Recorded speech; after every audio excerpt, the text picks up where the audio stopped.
Hey there, welcome back to another video. This time around, it is my review of the 1987 comedy Blind Date. Now, Blind Date is the film that actually marks the feature film debut for Bruce Willis in a starring role.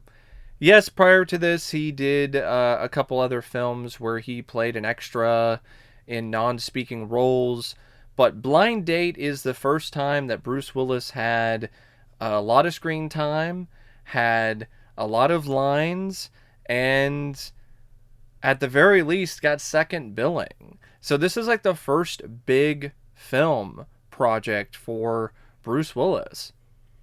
And in a lot of ways, this was made possible due to Moonlighting. Moonlighting is the show that put Bruce Willis on the map. It launched him into the stratosphere and really made a lot of people take notice of him. Prior to Moonlighting, he did some other stuff on television. He was in an episode of Miami Vice in the first season called No Exit. He was in the first episode of the 80s revival, The Twilight Zone. He was in a segment called Shatterday, which was a part of that premiere. And that was one of the first big roles that he had on television, was as Peter Novins in that segment. And he definitely did leave his mark in those little roles, but Moonlighting is the one that really made people take notice. And then that would lead to him getting Blind Date. Now, Blind Date is directed by Blake Edwards, who is a well-known director, a legendary film director in the comedy genre. And it was kind of a big deal for Bruce Willis to get the role and to be the male lead in a Blake Edwards comedy. And he had some pretty big shoes to fill when it comes to a lot of these other films that Blake had done in the past that featured big names. So this was quite a daunting task for Bruce. And he did a remarkable and wonderful job. And the direction in this film, it's also quite good as well. Like, I don't really have that many issues with the direction here. I think Blake Edwards did a really good job. The film is very manic, it's very crazy and wild and just full of this insane energy. And I felt that Blake really captured that well. And he did a great job shooting the sequences that dealt with a lot of physical comedy or pratfalls. And there are sequences, especially near the end, where it's very ambitious in terms of the different takes that he was using, where he'd go from one part of the house to the other part of the house and then back again. So there were a lot of moments here for a comedy that had a fairly low budget that were somewhat impressive when it comes to a directorial standpoint. And it seemed like he worked well with his cast. He got the most out of them. And he just maintained the right sense of tone. And there were moments where the camera did move in ways that were a little bit different. And I particularly liked a lot of the camera work when it comes to sequences that involved stuff that was really offbeat or wild or crazy. And forgive me, folks, if I repeat crazy when it comes to describing this film for what feels like a million times. But that's like the best way to describe this movie. It's a crazy rom-com. It's wild, it's nuts, and it's also a lot of fun. The script is by Dale Launer, and apparently Dale has disowned this film because he's saying things like, my script was rewritten, It's completely unrecognizable. And if that is the case, that's unfortunate. But whoever wound up writing the majority of this script did a fantastic job for the most part. Uh, I do have issues with the climax. I think that it's a bit of a letdown, but everything leading up to that is just hilarious and really enjoyable. And I think it does a really good job putting you in the shoes of this desperate businessman in Walter Davis who wants to make something out of himself, but he lacks the drive, he lacks the work ethic. This is a guy who you really sympathize with, but you also relate to because you're like, man, I've been there. We have all had days where we feel like Walter. Wake up in the morning and you feel like you're hungover or you are hungover and you have to scramble to get to work in the morning. And then you have to figure out how to get the most out of your work day and have the best impression when it comes to your coworkers, and you want to impress your boss, but you don't have the money like your other coworkers who are wearing Armani suits, so you got to deal with what you got, that kind of thing. So now you got to find a date for a dinner which is set up by your boss. So you gotta impress your boss. You gotta show him that you aren't a total slob or a loser, and you're struggling. You can't find anyone. So you ask your brother for help, and he sets up a blind date, and you think it's gonna be a nightmare. But once you get a look at the girl, you're thinking that you have hit the jackpot. But then it turns into every bit of the nightmare that you thought it was going to be, and then some. So the script just does a great job making you really relate to and feel for this guy, and it does a good job fleshing him out as a character, and then it throws him through the ringer, and it does a terrific job doing that as well. Nadia just completely loses it when she gets just a little bit drunk and just absolutely becomes a menace, and it is just tearing people's pockets out of their shirts, just insulting people, just being an absolute psycho. And it's done in a way, though, where it's still charming. It's still fun to watch. It's not to the point where it's disturbing or too psychotic. So the script does a good job finding that balance. And in the middle of this, there's this love story that's genuinely charming and sweet between Walter and Nadia. And there's also a big giant wrench that's thrown into it in the form of Nadia's ex, David, who's arguably even crazier than she is. Like, he's stalking Walter and is threatening to kill him, chasing after him in his car, just totally 100% obsessed about Nadia to the point where he doesn't want anyone to even think about being with her, let alone being with her, because he's the only one that should be with her. That kind of guy, that kind of unhinged, crazy madman of a ex-boyfriend. And this culminates to a climax that is not nearly as satisfying as everything building up to it. It seems like it's setting things up to escalate things even further because Nadia is exposed to arguably even more alcohol in the form of these chocolates that are injected with brandy. But she doesn't really up the stakes in terms of the craziness.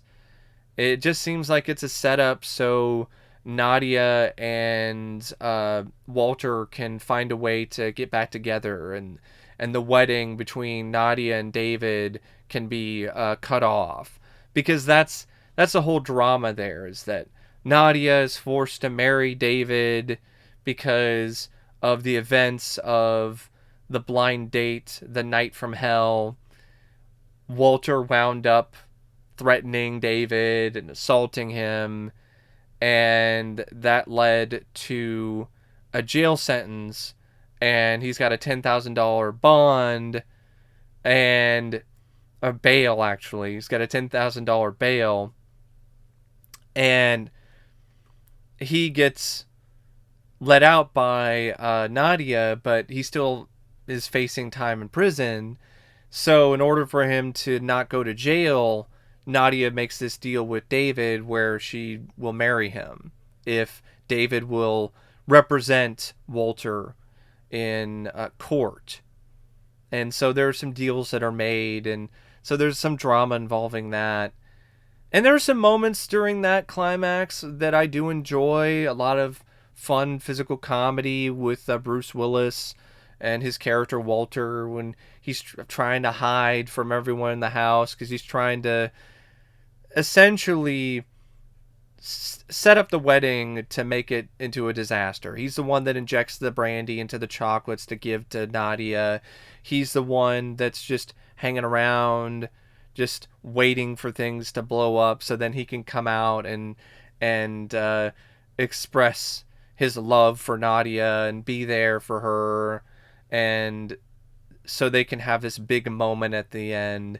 So it has its moments for sure, but then there's other times during this climax where there are gags that just don't work at all. Like there's this repeated gag about this dog named Rambo that just won't stop barking, and that's the gag. It won't stop barking because it sees Walter and is trying to alert people that Walter is there. But even when Walter hides and the dog can't see him anymore, the dog's still barking. And it's just a repeated gag, and it's just not funny. It's just obnoxious and irritating.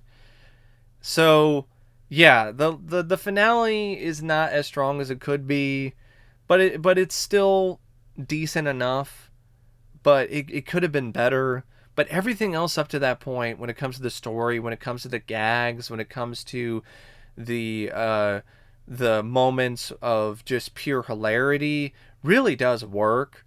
And in particular, just the feud between Walter and David is just gold. Like, I love the way that that's set up, especially how it ends when Walter's just so fed up, he just gets into a knock 'em drag out fight with David that leads to Walter pulling a gun on him and forcing him to dance. He forces him to moonwalk, and then David is doing the moonwalk, and then Walter just pulls out the gun again, and he's like, "I hate that shit!" and it shoots at him. I never thought the moonwalk could be so funny. So that was great.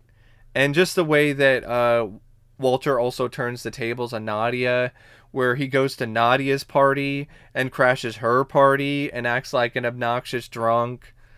So there's a lot of really great moments in this script. Another great moment is a series of moments. It's a repeated gag where David, when he's trying to chase after Walter and Nadia, he'll actually just continually drive his car into random places. So he first starts off driving his car into a pet shop, and then he drives his car into a paint store, and then he drives it into a flour mill. So it's the kind of stuff that is legitimately funny in its execution. So, yeah, and it's a typical kind of love story where by the end of it, the two lovebirds, they get together and they live happily ever after. But that's what you expect from a romantic comedy. That's what you expect from a film like this. So that's not necessarily a problem. In fact, it's a positive, because that's what you want from something like this. but it just has a certain snide, cynical nature to it that a lot of rom-coms don't have. Like, there's a happily ever after ending, but there's a lot of just really snarky, crazy stuff in between. The film features a really phenomenal cast with Bruce Willis as Walter Davis. Bruce was a house of fire in this film. Like, from the very opening scene where he's just getting ready for work, like, you could just tell that you were in for a very fun and just energetic performance. And it leads to just some really great acting by Bruce in terms of some of his best physical comedy and just some of his best energy on film. Like, you can tell that this is Bruce Willis, who is young and he's in his prime, and he's also got a lot to prove. So he's just putting it all out there.